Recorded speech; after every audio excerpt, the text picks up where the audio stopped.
নমস্কার বন্ধুরা, কেমন আছেন সবাই? আজ বুড়ো বুড়ির আড্ডা তাদের আড্ডা জমাতে চলে এসেছে হাওড়া ডিস্ট্রিক্টের সমতা গ্রামে দেউলটিতে, রূপনারায়ণের তীরে কথাশিল্পী শরৎচন্দ্র চট্টোপাধ্যায়ের বাড়িতে।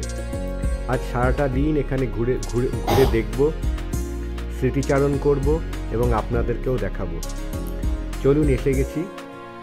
গেটও দেখতে পাচ্ছেন আপনারা। এবার টুক করে ঢুকে পড়ুন। দুপাশে যা লেখা রয়েছে আমি পড়ব, আপনাদেরকেও শোনাবো। ঢোকার মুখে আমার স্ত্রী আমাদেরকে যতই চুপ থাকতে বলুক, আমরা চুপ থাকবো না, দেখব, ঘুরবো, কথা বলবো এবং আপনাদেরকে শোনাবো। এই পুকুর কথাশিল্পী শরৎচন্দ্রের সেই বিখ্যাত দুই মাছ কার্তিক এবং গণেশের কথা মনে করিয়ে দেবে। ঢোকার মুখে এক পশলা বৃষ্টি হয়ে যাওয়ায় ঢোকার উত্তেজনা যেন আরও খানিকটা বেড়ে গেল। লেখক, উপন্যাসিক, কথাশিল্পী, গল্পকার শরৎচন্দ্র চট্টোপাধ্যায়ের বাড়িতে ঢুকছি, ভাবতেই মনটা অন্যরকম লাগছিল। পল্লী সমাজ, দত্তা, অভাগীর স্বর্গ, শ্রীকান্ত, পথের দাবি, এই সমস্ত নভেলগুলি উনি এই বাড়িতে বসেই লিখেছিলেন। এই বাড়িটি এখন protected under heritage commission of West Bengal. এই বাড়িটি যারা দেখাশোনা করেন, দাদু এবং নাতি, তাদের কাছ থেকে জানতে পারলাম 365 দিনই খোলা থাকে। কি লেখা আছে পড়ে দেখব। সংসারে যারা শুধু দিলে কিন্তু পেলে না কিছুই, যারা দুর্বল, উৎপীড়িত মানুষ হয়েও মানুষ যাদের চোখের জলের কখনো হিসাব নিল না, নিরুপায় দুঃখময় জীবনে যারা কোনোদিন ভেবেই পেল না সমস্ত থেকেও কেন তাদের কিছুতেই অধিকার নেই, এদের বেদনাই দিলে আমার মুখ খুলে, এরাই পাঠালো আমাকে মানুষের কাছে মানুষের নালিশ জানাতে। শরৎ স্মৃতি মন্দিরে ঢোকার মুখে বলেছিলাম পড়ব এবং পড়ে শোনাবো। আল্লাহ, আমাকে যত খুশি শাস্তি দিও, কিন্তু মহেশ আমার তেষ্টা নিয়ে মরেছে। তার চড়ে খাবার এতটুকু জমি কেউ রাখেনি।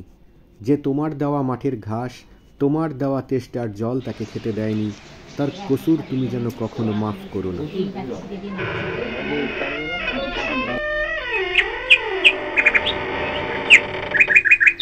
চলে এলাম দোতলায়। জানলাম বার্মা প্যাটার্নে এই বাড়িটি তৈরি হয়েছে।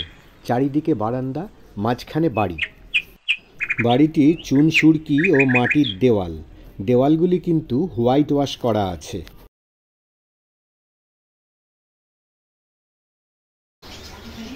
ঘরগুলি ওই স্টাইলেই কড়িবর্গা দেওয়া, আর ওপরের কাঠগুলিও ওই বার্মা স্টাইলেই বার্মাটি কাঠে তৈরি। বাড়ির পেছনের দিকের এই সিঁড়িটি দিয়েই আমরা দোতলায় এসেছি। শুনেছি এই বাড়ি থেকেই তিনি হোমিওপ্যাথি চিকিৎসা করতেন। ওপরে আসার পরে আমরা সেলফি তোলার লোভ কেউ সামলাতে পারিনি। এখানে তো দুজন পরপর সেলফি তুলেই চলেছেন। বারান্দাটা দেখেছেন কি সুন্দর। 16ই জানুয়ারি 1938 ওনার পরলোক গমনের পর ওনার স্ত্রী হিরণময়ী দেবী দীর্ঘদিন এই বাড়িতে থেকে গেছেন।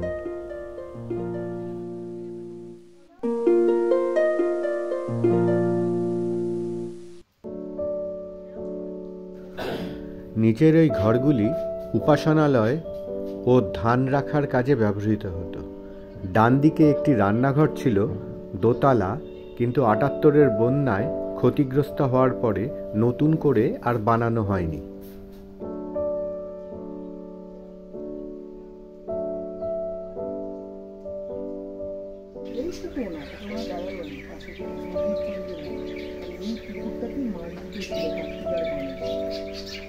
চলুন বাড়ির বাকি অংশটা ঘুরে দেখা যাক। চারিদিকে খালি সবুজ আর সবুজ। এখান থেকে পুকুরের খানিকটা অংশ দেখা যাচ্ছে। আর ওই যে দূরে দেখতে পাচ্ছেন নদী বয়ে চলেছে, এটি রূপনারায়ণ নদী। এখানে এলে, মানে শরৎকুঠিতে এলে, রূপনারায়ণ নদীর পাড়ে আপনাকে আসতেই হবে। আর এখানে যে 3টি সমাধি মন্দির দেখছেন, একটি শরৎচন্দ্র চট্টোপাধ্যায়, ওনার স্ত্রী হিরণময়ী দেবী এবং ভাই প্রভাস চট্টোপাধ্যায়। যিনি স্বামী বেদানন্দ নামে পরিচিত ছিলেন। চলুন এই বাড়ির ঘরের ভেতরগুলো কেমন একটু দেখার চেষ্টা করি। আসুন, ঘরের ভেতরে ওনার নিত্য ব্যবহার্য সমস্ত জিনিসগুলোই অবিকল রয়েছে। এটি ওনার বিশ্রাম কক্ষ। রাত্রেবেলা উনি এখানে ঘুমোতেন। শুনেছি এই জানলা দিয়েই রূপনারায়ণ নদীর হাওয়া এই ঘরে আসে। এই বাড়িটি যারা দেখাশোনা করেন তাদের কাছেই জানতে পারলাম এই বাড়ির জানলা দিয়ে রূপনারায়ণ নদীটা আগে দেখা যেত। নদীটি এখন এই বাড়ি থেকে সরে গেছে। ওনার ব্যবহৃত জুতো, লাঠি এবং নিত্য ব্যবহার্য জিনিস সবই এই বাড়িতে আছে। এই বাড়িটি যারা দেখাশোনা করেন তাদের কাছেই জানলাম এই বাড়ির জানলা দিয়ে আগে রূপনারায়ণ নদীটা দেখা যেত। নদীটা এখন বাড়ি থেকে সরে গেছে।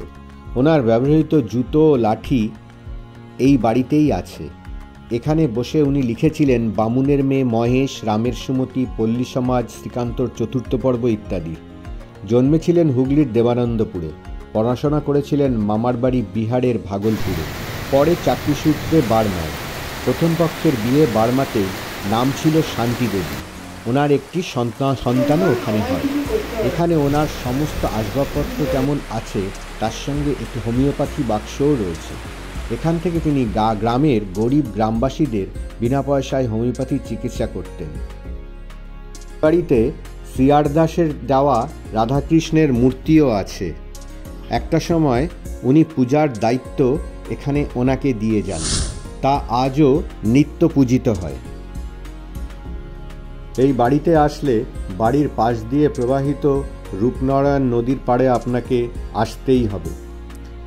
সন্ধ্যার সানসেট এখান থেকে দেখার মজাই আলাদা।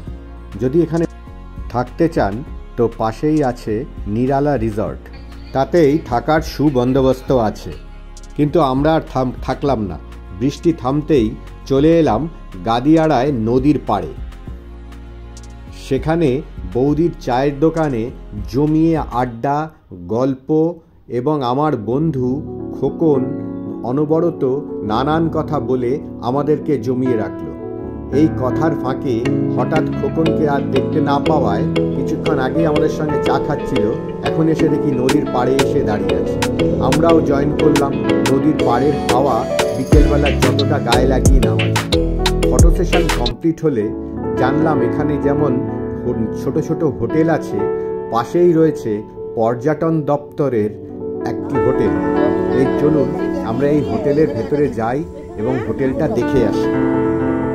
অনেকটা পরিসর নিয়ে একেবারে প্রকৃতির মাঝে গঙ্গার পাড়ে এই জায়গায় থাকবার জন্য মনে হলো বেশ ভালোই।